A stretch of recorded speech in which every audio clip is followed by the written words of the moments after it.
Header Footer Gallery is part of the New Media Caucus and is dedicated to promoting the creative output of our members by situating their work in thoughtfully curated exhibitions that take place across our entire web presence.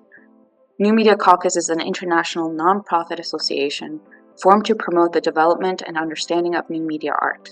We represent and serve artists, designers, practitioners, historians, theorists, educators, students, and scholars. Recognizing new media art to be inherently interdisciplinary, multimodal, and evolving, we support and advance a wide range of inquiry to catalyze further evolution of the field. The New Media Caucus is committed to extending and sustaining the diversity of our community, board, and membership, to promote an environment of equality, inclusion, and respect for difference. We prioritize inclusion as an ongoing collaborative process of growth that we continually address both within the caucus and in our field. Welcome, everyone, to the 27th episode of Header Footer Presents. I'm your host, Renee. And I'm your co-host, Constanza. In this episode, we talk about the upcoming CAA conference and our panel entitled Walled Gardens, Wild Artists, where we will answer the question, first of all, what is a walled garden? Who are the wild artists? And why is this subject important in the future of new media and art in general?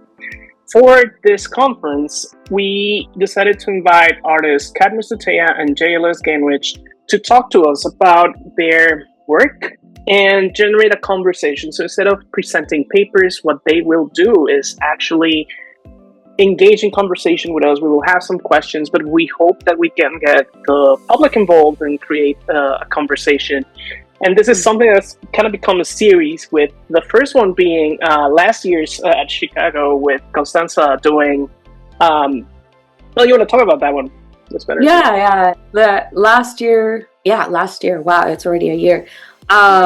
For February at CAA, we did a panel, but the panel was more traditional, right? In which case, the panel was called Reimagining Technologies, or Technological Imaginaries, I believe. Yeah. And it had one of the longest names in all of the panels in the CAA brochure conference. And it went really well. We got into talking about what are some imaginaries we can, imagine, right, about how artists are using artworks and developing these ideas into thinking about a world outside our own, but also in terms of potentialities and possibilities, not necessarily utopian ideals, but possibilities outside the ones we have today, right? And we got a lot of interesting discussions with these. It was a curator, an artist, and an art historian, actually, which was very well balanced. So we got the trifecta. Yeah, it had really good attendance, especially for CAA panels. For sure. And not only that, participation was really good. Questions were really good, and in the end, I think that everybody learned something. And it was that last section where the questions were being asked and the conversation happened that inspired kind of my idea of not doing okay, let's read a paper and then just have 2 minutes of questions, right? So let's see what happens. Maybe they'll get upset because I don't think CAA grasps what is going to happen. Okay.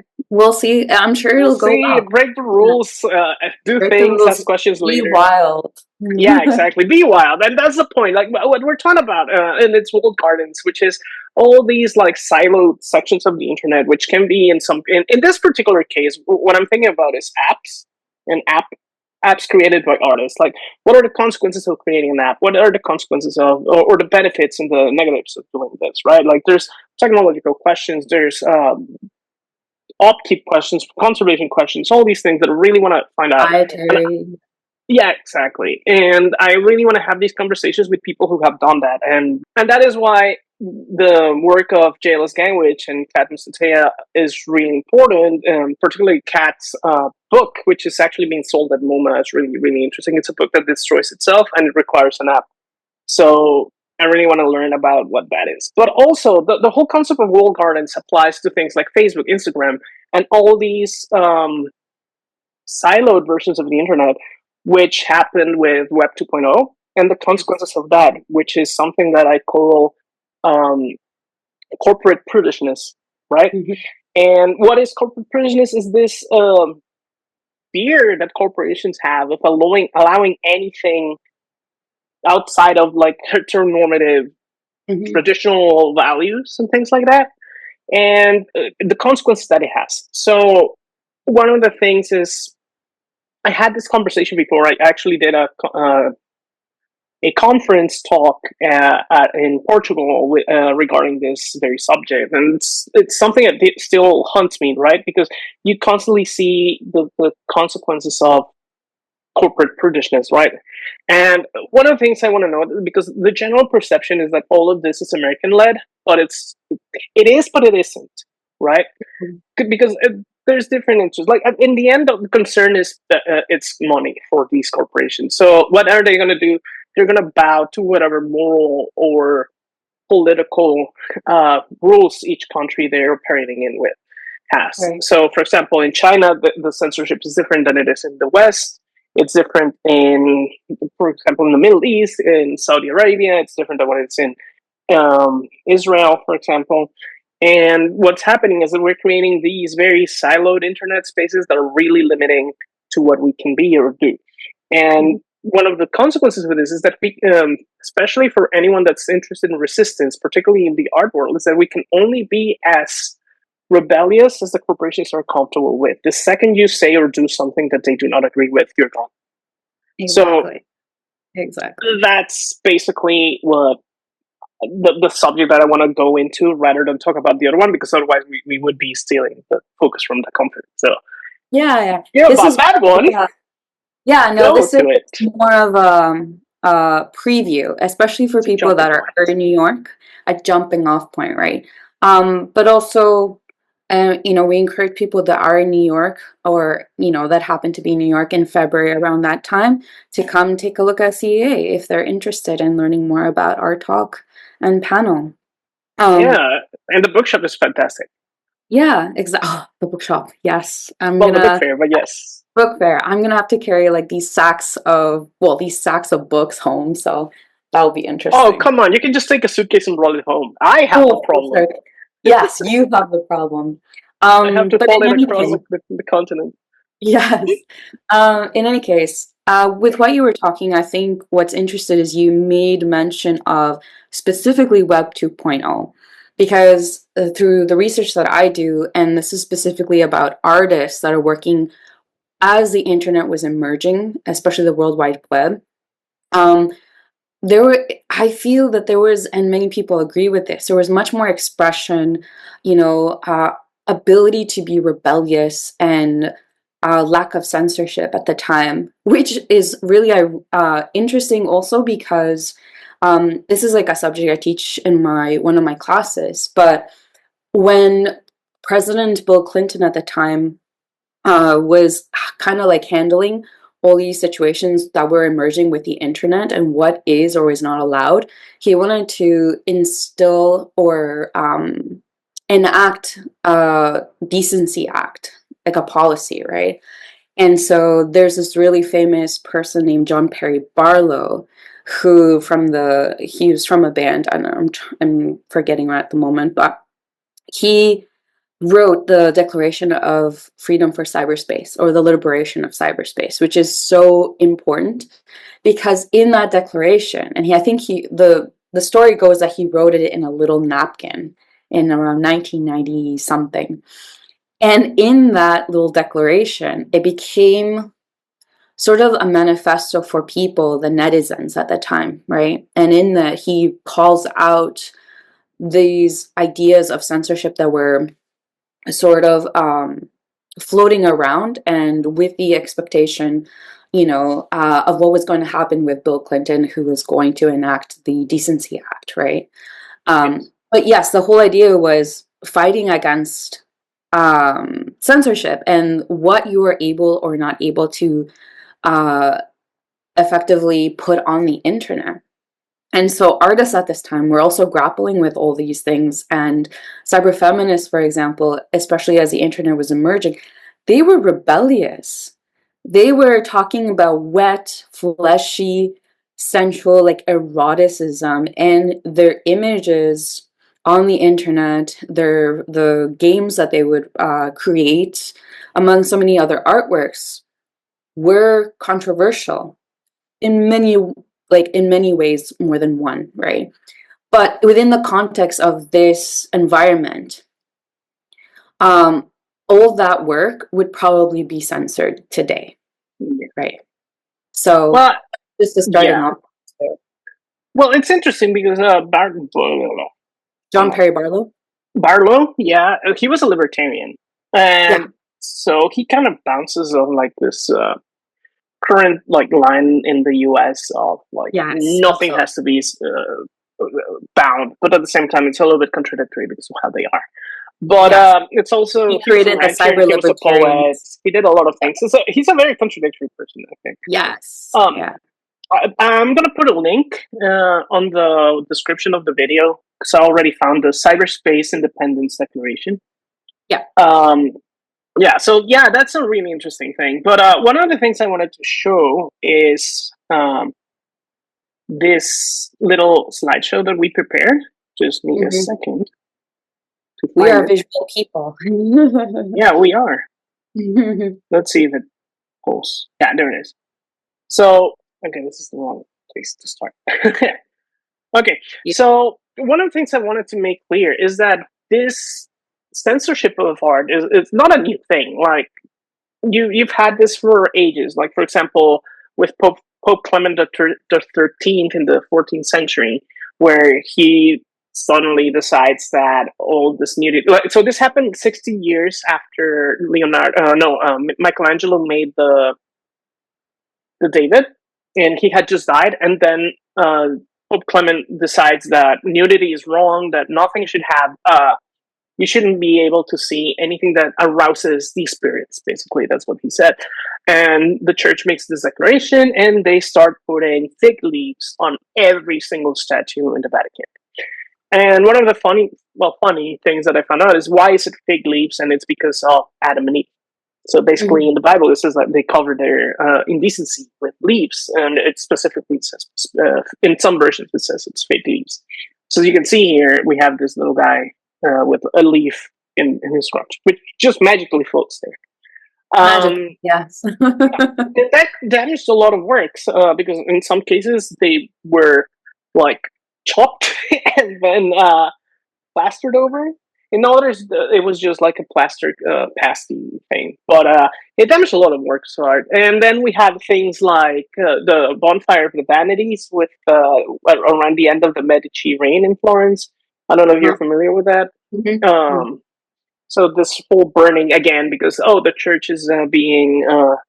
This was a guy that was insane. Really, he was like hyper Catholic, completely iconoclastic, and he just decided that people should leave and eat like the most simple things. Like basically, he wanted everyone to live like a monk, and then Uh-huh. he actually got into a fight, like because he said that he could do miracles, and then someone was said like, "No, you can't," and then there was a duel by fire. But so a trial by fire, and they had to walk through fire literally. But before they started, like he backed out. So one of his like acolytes was like, "I'll do it for him because he will protect me." Yeah. And but the guy obviously he gets cold feet when he sees the bonfire and goes, "Let's talk about the rules." And they started discussing the rules of how do you determine that God is protecting you. And it took so long that it started raining and it put off the fire. Mm. And that was interpreted as God saying, "This guy does not have my support." And Mhm. then they burned him in the third and final bonfire Oh of the vanities, no. with his You being would the vanity. you would think that with cold feet that would have been enough to walk through the fire. Ha ha Haha. ha. Oh my god, that was bad. Anyhow, so the point is Britishness has always chased us. But the thing is, back then it was religious motivated, now it's profit motivated. Right. And if we look at other examples, like if we move into the future, then we have the Nazis in the 1930s and 40s. We have this exhibition called Entartete Kunst, and Constanza, this is your turn Yeah, to this is show up. the Degenerate Art Exhibition, right? So what happened is there were two exhibitions. There was a Great German Art Exhibition, and this was resulting in collecting works that they had stolen and some which they had burned. Obviously, those were not collected. But it is estimated that 15,000 works were submitted to this exhibition jury, which included among so many artists. This had to be approved by Hitler, right? And he appointed another jury because he was upset about the works that were included. The point is that this was the 1930s, end of 1930s, I should say, when these two exhibitions were being developed. One of them, which is the Degenerate Art exhibition, which included works by predominantly Jewish artists that were considered degenerate because they were very modern, right? And which did not adhere to Hitler's propaganda and ideas of, the Aryan master race and among other things, right? And it was a defamatory show. And it's interesting because think about the logic. You want to create an exhibition that is about terrible, considered bad art, right? Because it is degenerate. And this is done in order to educate the public about this degeneracy. But what's funny about it is that the other exhibition, which was the one that celebrated German pride and artwork, which is tended to be very traditional, highly traditional artworks, no one came to visit that art show. Yeah, it And definitely had more visits, the Entata de Kunst. yeah, exactly. But But again, go ahead. it no, yeah, it's interesting trying to create an art show that is supposed to teach people while also censoring it, but not censoring it in a weird dynamic, that is at play here. Um, but that's why these two exhibitions existed in parallel, right? Um, and the Degenerate Art exhibition, just according to my notes, it includes 650 paintings, sculptures, and prints as well. 2 million approximately visitors attended it, which was an average about 20,000 people per day, which is a lot. And this picture is, Yes. to me, one of the most uh, fascinating pictures, historical ones of just Adolf Hitler being in awe. Looking derpy as hell. Yeah, terrified, in awe, just flabbergasted, right, about the art that you see here in the Degenerate Art Show. So Also, he that's, got so out of, like, what is going on with his legs? I don't know, but it just goes to show you that this idea of censorship within this art show was intended to be educated form to educate the masses, right? About what you shouldn't do, what ideals you shouldn't have, about how the Jewish artists were degenerate, essentially, right? But also, like, in this picture, you can see something really interesting. I don't know, like, how many people have commented on this, but as a curator myself, it really stands out to me. One of the things is that the works are on the floor, and the other one is crooked. So there's obviously a There was no care. intentional, yeah, exactly, lack of care, right? This was The not by chance.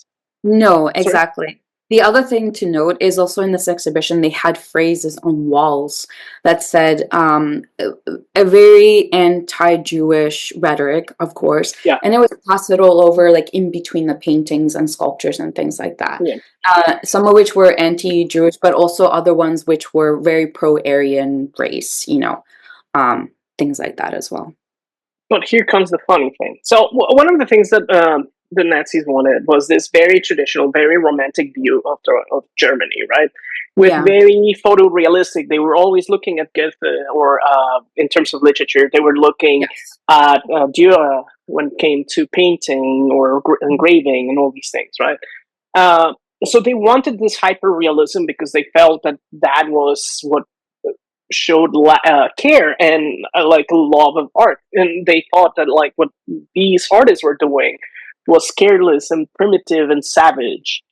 Yes. The irony comes when you look at the far left as well, because when you go into the Soviet Union, what Mm-hmm. happens is that the Soviets interpret these same works that are in the Entata Kunst exhibition as bourgeois, right? Yeah.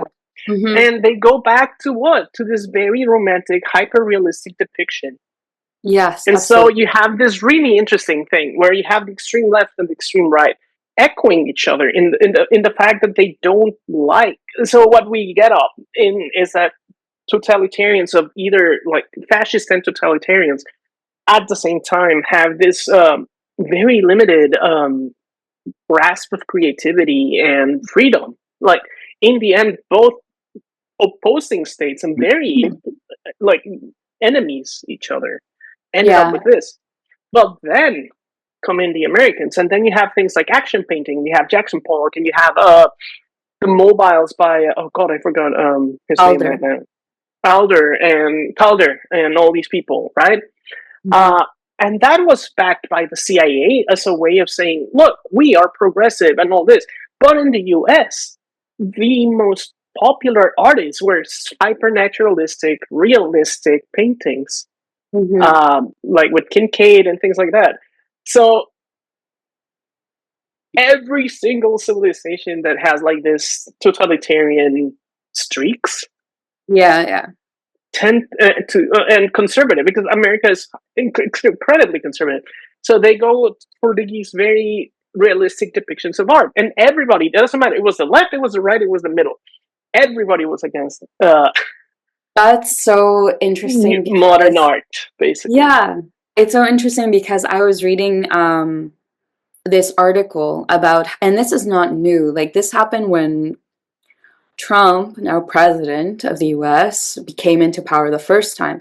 He wanted to go back and create more apparently neoclassical, or what is Buildings. the Greco-Roman buildings. And then Yeah. apparently this recent article said the same thing.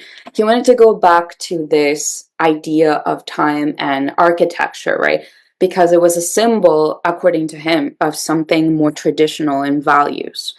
And so artwork and the art world is always like encompass and at the whim of those in power, right? And how Yeah. you were talking about like realism, there is a thing called socialist realism, Social right? realism, yeah. Yeah, that exists also in China with Mao. That was a very big tool for propaganda as well, right? Which is another It was story. also in Mexico, by the way. Yeah. Um, yeah, it's this thing that existed everywhere, and every time that someone wanted to create like this top-down led thing, it always comes down to the classic, because we have this very entrenched idea that the epitome of art is Greco-Roman, and Yeah. specifically the Winkelmann interpretation of it, which is Yeah. super wide, which is not true. Yeah. But also, one of the funny things is it's all fabricated. Like artists want to create. Like, what's the point? And this is one of the things that you learn in art history. Is like with the camera, like artists were like, "What's the point of realism? We have to go somewhere else." And the same thing we're seeing it right now with AI, forcing artists into exploring into different areas. With like maybe AI cannot touch them and things like that. So there's always some technology that's pushing them into something else, but people want to bring them back to the same traditional depictions. And if we go to what you were saying about the buildings, it's funny because I don't think in the case of Trump specifically, not the people around him, but him specifically, I think he falls more within the mores of narco aesthetics. I don't know if you ever heard of that. No, do tell. Okay, so this is a personal theory. I don't think there's anyone that's written about this, and if they have, please let me know. So basically, narco aesthetics is this idea I have. Like when you look at the houses of narcos in Mexico and in the U.S., you see that all of them have neoclassical houses, like Greek columns, statues, all these things. You see it in Scarface. You see it in like the actual houses for El Chapo, or what's this guy, the Colombian one, Escobar. Oh, Escobar, yeah. And what happens there is not that they have this white supremacist idea or interpretation of art or culture or anything, is that that's what they think rich people do, Right. right? So what happens is that Trump has always been this poor man's interpretation of what a rich person is, right? Yes. So that's why you get all this Greek and this gold and this all this opulence, when right now the truly rich people actually look like homeless people. I don't know if you've noticed that. Uh, Yeah. Yeah. yeah, so if you go into like one of those Michelin starred restaurants, you'll see that like the richest people just wear like ragged jeans and t-shirts with no logos or anything. Yeah. So It's much more subdued, right? yeah, exactly. Not so overt. Yeah, Yeah. that's an interesting theory. I would like to see that on in a paper for sure. Oh God, don't make me do that. I'm gonna get No. murdered by the cartel. Uh, no, but yeah. So one of the things that you always hear is that wealth whispers, Hmm. Hmm. and Trump does not whisper. So that's what I think. There's this, but like going back into the subject, like Facebook does this constantly. Like they keep censoring things. Like for example, they censored a post by someone's posting of the Venus of Willendorf, the most desexualized depiction of a naked woman ever. Hmm. Um, and they considered it like lewd, and they canceled this person's account, and then they sued, and then they restated, and they apologized, and there was like this whole rigmarole. But it keeps happening. It also happened with Courbet's Origin of the World. They did the same thing again. This was a French teacher. He sued. He won. Then Facebook apologized. They reinstated it. But then it happened again with this woman coming down the stairs, and they apologized, and then they reinstated it. And then it happened again with this one, which is sorry, this one is the one that I never remember the name. It's woman eating ice cream. That's the one thing I remember. It's Eveline Axel's painting. Hmm. And then they go, we even with things that are like really famous, like, wait, no, what's on here? The other way. Even this got censored. If you guys know, this is a very famous sculpture of the Little Mermaid in, what is it, in Dutch? So it's the Netherlands. Hmm. Um, and it got censored by Facebook. They apologized, they reinstated it. And that's because one of the things is that Facebook and other platforms keep doing is that they let artificial intelligences judge what this is. And the problem is it's a dance with the devil, because on one hand I understand why they're giving it to AI. They've had an issue with their back when they had a moderation team, because they don't have one now. I wonder why. Um, One of the things they had a problem is that they had a huge burnout rate, because the moderators were seeing the most horrid things being uploaded to YouTube, to Facebook. Yeah, I heard about that as well. But the Yeah. problem is they refuse to ban people that do these things. And we know that, for example, Twitter, even before Elon Musk, was favoring right wing politicians and would not ban them for offenses that would have gotten a left wing politician banned. Hmm. So these things, this prudishness, is only as long as they can keep the profits coming in, and they know which side their bread is buttered. So it's creating this very horrible space. And so we come to the question: what can artists do? Exactly. Right? And it takes a different, this idea of censorship and prudishness, as we have shown, right, is something that has been historical, right? It's something that has always existed.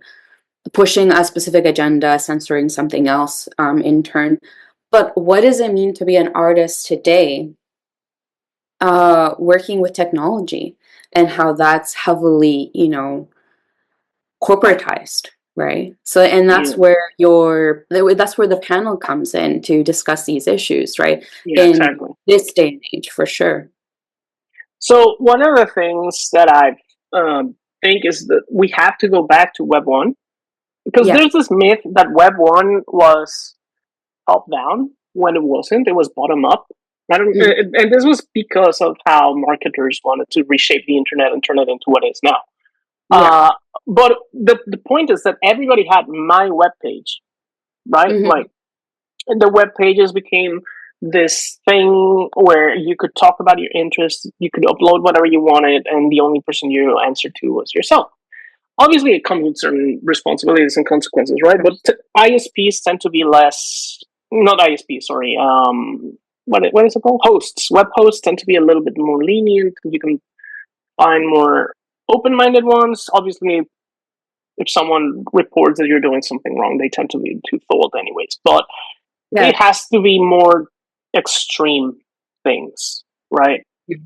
So I think we have to go to personal web pages that are done by ourselves, not hosted on WordPress or Facebook Hmm. or Wix or all these things, right? And the other one is I like something that I found really funny is for a while the Museto had a Pornhub webpage.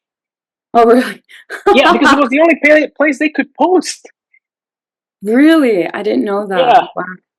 and we're not gonna go into the whole history of what the Pornhub controversy was because that was a very messed up thing, and it ended up being led by right wing Hmm. groups that wanted to get rid of all porn everywhere, and they were exploiting, like they were caught lying about what happened on Pornhub, Yeah, but yeah, it created this controversy that we're not going to go into much.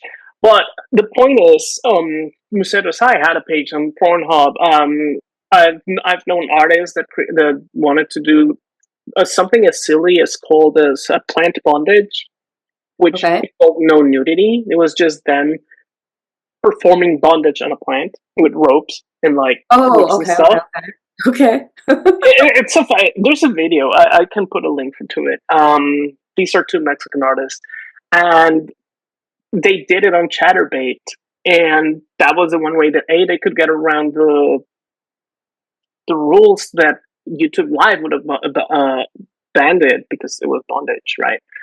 And at the same time, it let them engage with a community that's not normally exposed to art, at least not in that space. So it was a really interesting interaction. Obviously, you had Yeah, like for the sure. take your top off and blah blah, blah, but eventually people kind of caught what wind of what is happening, of what the joke was, and then they participated. So it was interesting. So I guess in a way, we have to find these spaces that are outside of the norm. Well, that's one of the questions I've always had about artists, but more specifically, more activist oriented or political artists. It's a very difficult question because this is something also getting a little bit nerdy, but Gilles Deleuze and a lot of the French theorists would talk about, like Foucault also, and that is there an outside to power, and how does, and it's a tough one, right? Is there an outside to power, but also what do you do when that power absorbs these spaces that are outside of it momentarily, right? Does everything just get reabsorbed into this hegemonic power and being, right? Well, I think so because society has become panoptic. Mm-hmm, mm-hmm, mm-hmm. Like, you see teenagers policing everybody else. Yeah. Well, you see Mm-hmm. everyone policing everyone else, not just Yeah. teenagers. Like Not that, just that's them. being Yeah. unfair. But you see it like on web spaces, like, oh, you're problematic. Oh, this person's problematic, and there's no space for nuance. Yes, I'm absolutely. not saying that like we should not confront people with the consequences of their actions, but I think that sometimes we're too fast to judge, and sometimes we apply rules too strictly, right? Right. Right. There was this article about this parent who's on the left politically, and their kid is obviously on the left. And he came up to her very concerned and was like, "Hey, mom, is that a pedophile?" And she's like, "What are you talking about?" She's like, "Well, dad is 5 years older than you are." Mm-hmm. And so these discussions about what is like an acceptable age gap have gotten so extreme that Yeah. children are policing their own parents, and that's a Right. really dangerous thing. And it's one of the first examples of fascism. Is like getting everybody to police everyone because it makes Right. it easier. So one of the problems is, okay, you have a web page, but anyone can go and lodge a complaint with right now with the host, let's say GoDaddy or whatever, and they can get your web page taken down. Sometimes with just one act, someone can misinterpret what you're doing and again get you taken down. So Mm-hmm. it's becoming this thing where either you have your own web server or you're gonna have to eventually be subsumed into the panopticon again.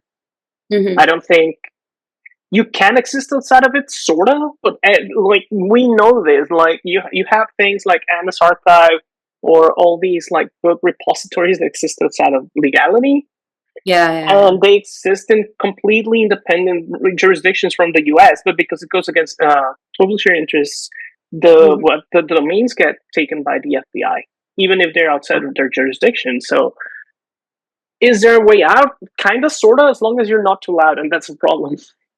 That is a problem, right? It just reminds me of all these artists that were working to try to exist on the periphery or on the outside or on the blind spots of these hegemonic forms of power, right? And I wonder, there's a really great anarchist author. His name is Hakim Bey.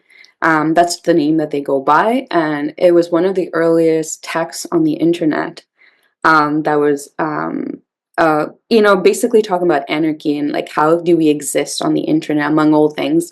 And so they talk about piracy and deterritorialization, among other things. And he would say we have to find. They said that we have to find spaces outside, even if momentarily. So there's still Yeah. what they're saying is that there's still value in it to Oh, finding these absolutely.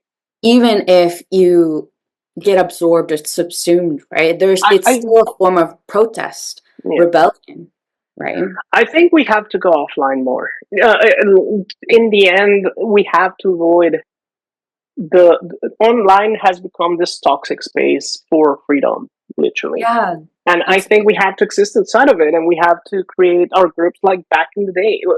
I'm not that old, but like I'm talking about people in the 60s, 70s, like back yeah, then when resistance groups existed outside of traditional web spaces.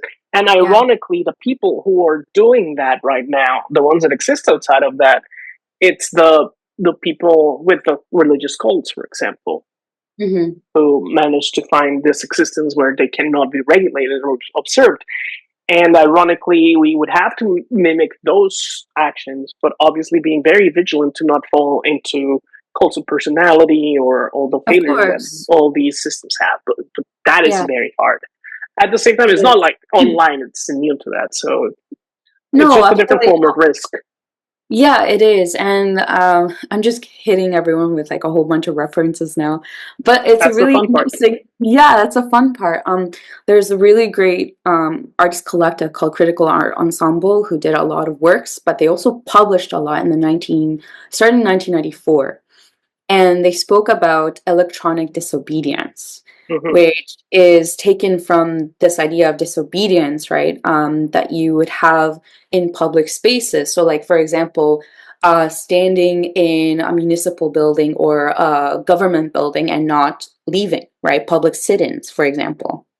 And it's funny researching and reading their books because at some point they say the only form of protest that is possible now is you have to go online and do this. And this is where you get started with, piracy, but also, what do you call them? Forms of hacking that were really popular back in the day. And at the end, though, when you started reading all their texts, at some point they said, well, actually, we have to go back to the public sit ins. We have to go back to public protest and rebellion because the internet is no longer a place where it cannot only be the place where we form groups for protest and rebellion either. Right. So Yeah. they like changed their mind because they see how the internet, among other this online space has progressed to being heavily censored, for example, and the change that it resulted from Web 2.0, right? Yeah, Which definitely. it's exactly what you were saying. So I definitely think about spaces outside now of the internet, like grassroots activism, for instance, right? Community is a huge one that many people don't consider as acts of, you know, resistance, right? And I think we Yeah. need to form more of those for sure. So going to that, what you mentioned, I'm gonna share one screen again. Just give me Yeah. a second here. I just clicked the wrong button. I'm gonna share this real quick. There we go. So there's this person, Callie, who made a tweet saying, "I love pirating indie games," with a shot of them pirating this game called Ultra Kill, which is an independently developed video game. And the developer for that game, and he is the one person, I think he developed it on his own, tweeted back, like retweeted this person, and he said, as creator of said game, you should support indie if you can, but culture shouldn't exist only for those who can afford it. Ultra Kill wouldn't exist if I hadn't had early access to movies, music, and games growing up. If you don't have money, you can support via word of mouth. Wow. Even more business-minded people around can recognize that if you pirate a game, they enjoy it, spread the word about it, and get someone else to buy it. That's at worst an equal trade. At best, an additional sale that wouldn't have happened if you hadn't pirated it. And I totally subscribe to this idea, especially growing up Mexican. You had to pirate video games, movies, everything, because they would not come to us. And it wasn't a loss for the companies because they were not interested in selling these things to us. Yeah, it's a question of accessibility, right? Exactly. And just like this guy says, I can't remember his name. I wouldn't be the person I am without access to these works. If I hadn't pirated Dungeons and Dragons in the 80s, if I hadn't pirated video games that I was not able to get in Mexico, I wouldn't have the know-how to do the things I do now. Again, culture shouldn't be only for those who can afford it, and that's one thing that we're losing sight of. We have video games that are $80 now. They're talking about they're hoping, like publishers are hoping that Grand Theft Auto 6 sells for $100. Because then they'll be able to raise prices, and they say it's to support the budgets of these new games, but it's not. It's not going to be for that. It's just going to be profit. So yeah, I think if we're going to close on something, is that culture shouldn't just be for those who can afford it or those who can access it. Exactly. And that's the problem with the walled garden, that it's closing access to so many things. I love how we did a complete circle. It's good.